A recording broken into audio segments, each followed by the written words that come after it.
Hi, Jason Pilgrim here from the Profitable Practice Podcast, where we help allied health professionals just like you empower and inspire the lives of so many more people by building bigger and better businesses. Let's go and get stuck in right now.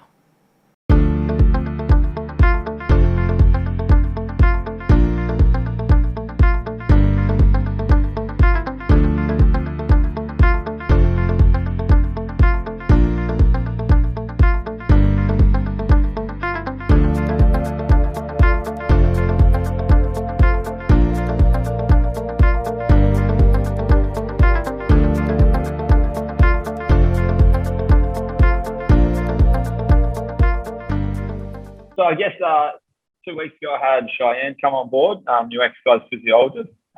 Yep. So yeah, started the onboarding process, and I guess my aim now is obviously we've got to get a book sort of full and start to see more clients. I've been able to hand off a few sessions, but with COVID sort of doing its thing at the moment too, that did affect those plans initially. So I just wanted to run through what I had planned as this is how I'm going to kind of market and see what your thoughts were. Yeah, cool. Let me do this. Let me ask this first, Jess, if I can jump in there. What's your main focus with Cheyenne at the start? What are the main sort of 2 or 3 avenues and angles that you're working with her at the moment? In terms of what I'm getting her to do? Yeah. So where's the pathway? Like when you're talking about onboarding and that type of stuff, we've got our onboarding pathway document, etc. So you can just go and rip that down off the membership site, use all that type of scenario. But the reason why I like that is because we've sort of set it out specifically to really work on their soft skills. Yeah, so I have done that. So I had Max come on board for about 8 weeks. Use your onboarding manual. I've completely sort of fitted that into my framework. Started watching your videos that you recommended. All those soft skill stuff is the big one, right? Yeah. So the reason why I asked that question about the focus is we've got to think about it. You've got to think about it this way. There's sort of 2 different ways of attacking this problem. One is we go to that whole mentality. We need to fill the person's books, let's fill the books, let's fill their diary, let's get them full, and you sort of use it, feel those sort of words and phrases and things like that. When we just go to that type of angle, we always think sales, we think marketing, we start to go exactly what can we do, how do we do it? You started to mention flyers, et cetera, and what different options. So that's great. And we do have to specifically market. But one of the biggest things that people always stop to miss here as well is the fact that the easiest way over a 4 to 6 to 8 weeks, say 4 to 8 week period, to really get people starting to grow their diary and their books is to actually work on their retention. Yeah. Right. And that's probably the biggest thing. Like people go, we need more clients. We need more new clients to help build this load for this new person, et cetera. And that is fundamentally correct. If you've only got 5 clients and you need them to have 25 clients, well, you need to have some growth there, right? Absolutely. But what a lot of people tend to miss, and this is why I always find this really crucial, is the fact that we've really got to be in a scenario where we think retention from the onset. Because the first time they get 1 client now, they need to be in a situation where they don't just see them, 3 times and discharge. Right? It's like, what else can we do with this client? What else can we do with this patient? We have to start thinking about the pathway, the journey that we're going to put in place, the relationship management side. And it's not that we're trying to elongate people's treatment. It's actually the opposite. You're actually going to get better results quicker, but you're also going to be able to help them not just with their back pain, but then you're going to have to be able to work with them, say, for maybe they're pre-diabetic, or maybe they've got some weight issues and things like that. And once you start getting away from, death or being fat or whatever, diabetes, medication, whatever it is that they're trying to get away from, we can actually start moving them towards what they ultimately want as well. Yeah. Okay. So there's a really good avenue in there that it's not just a matter of bringing on a new person, a new team member, and taking them into a situation where it's all about filling the books. We want to make sure that at the same time we push really hard on the retention side, because if we bring in 5 new clients for them this week, that's great.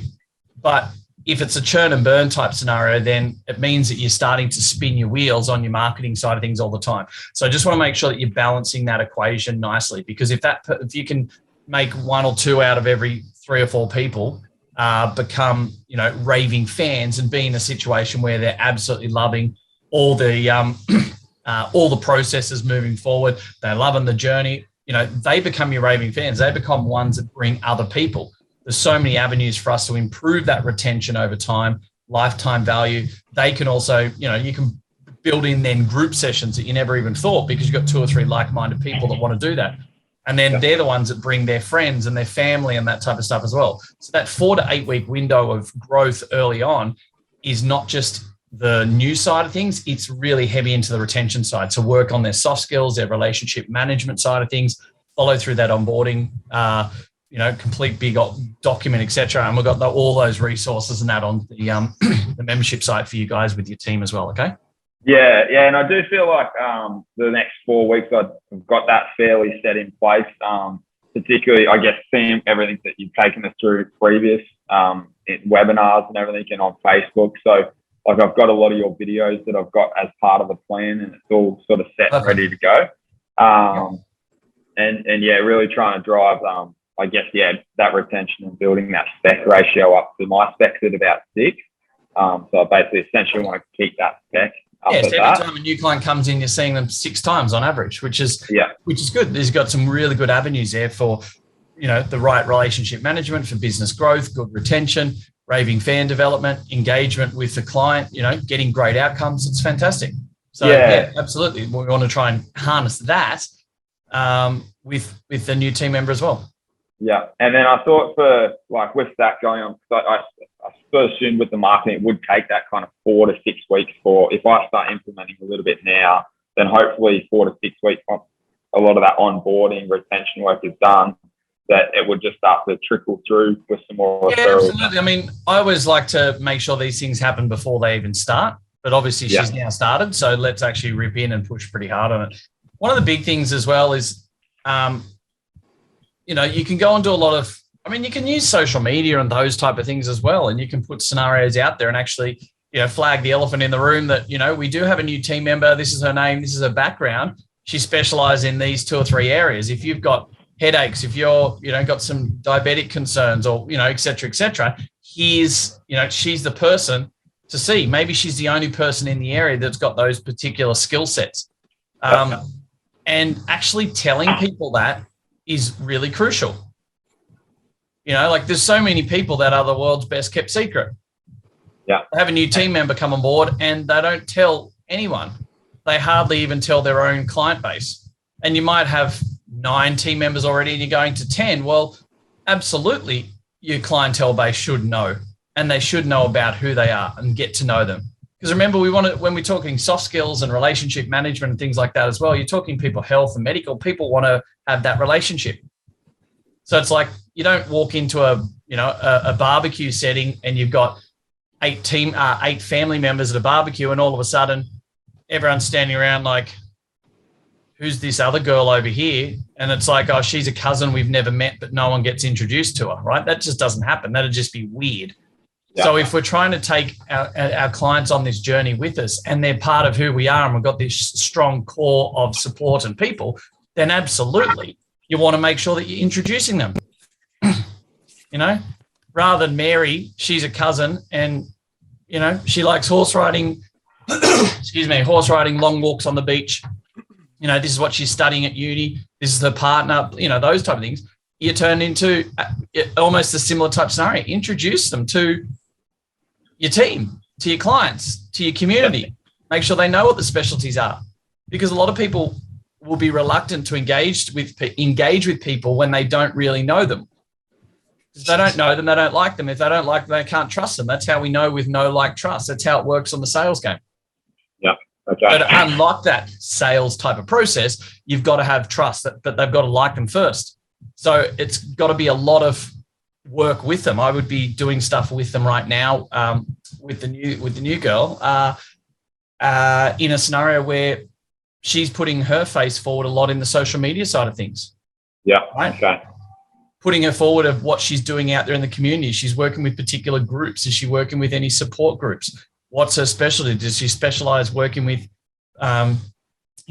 disability kids? Does she work? Does she have a specialty in oncology? Does she have a specific avenue in women's health? Right? You don't have to be a 25-year veteran with, titled specialty, blah, blah, blah rubbish. you can absolutely have, a better level of expertise and specialty in certain areas of interest, right? Yeah. And you put those forward, you show those, because people don't know. And then all of a sudden they go, oh, actually, you know what? I do have some female issues going on at the moment. I'll probably go and see her. Right. So Yeah. it's an awareness thing, right? And to be honest, one of the GPs who attends here, who's a regular referrer, she was like happy straight away. She's like, oh, no offense, Jesse, but I've actually got a lot of clients who don't want to see a bloke. Like, absolutely. Yeah. Perfect. So you play those angles massively. Yeah. And relationship management with GPs and oncologists and specialists and things like that are really crucial right now. So I would be making sure that she's don't worry about putting posters up and flyers and stuff like that. That old school marketing stuff is not the quickest way to get numbers growing in your situation right now with new team member, right? With the new girl. You're going directly out, getting them to talk with people, getting them to actually, start those relationships. And it's not just, this is who I am, send me clients. That's not it. It's about, how can I help you? And if she goes to that doctor, another one of those, like you explained, that doctor wanting the female, if she goes to more of your good referrers as a major starting point, saying, this is who I am, but more so, how can I help you? Yeah. What type of clients can I help you with? Awesome. Great. Thank you. Does that make sense, mate? Yep. Perfect. Thank you. The main thing is right now, push hard on it. Push a lot of these angles and push them all. Don't sort of sit back and just do one for a week or two, then add in another one. You start strong. Start fast, start strong. That's the main key for this type of scenario right now. Don't leave it to a scenario where, you're just doing one thing, then another thing, then another thing. Take it and push hard now and make every post a winner. Yeah. Okay.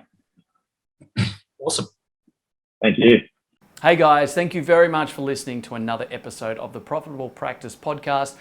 I would love nothing more than for you to be able to leave a review. I get so much joy out of listening and reading the amazing things that you guys say about this. So please subscribe to our channel, leave a review, and share it with your friends. Let's get some more fantastic information out there so all of us can grow the industry together. Cheers for now.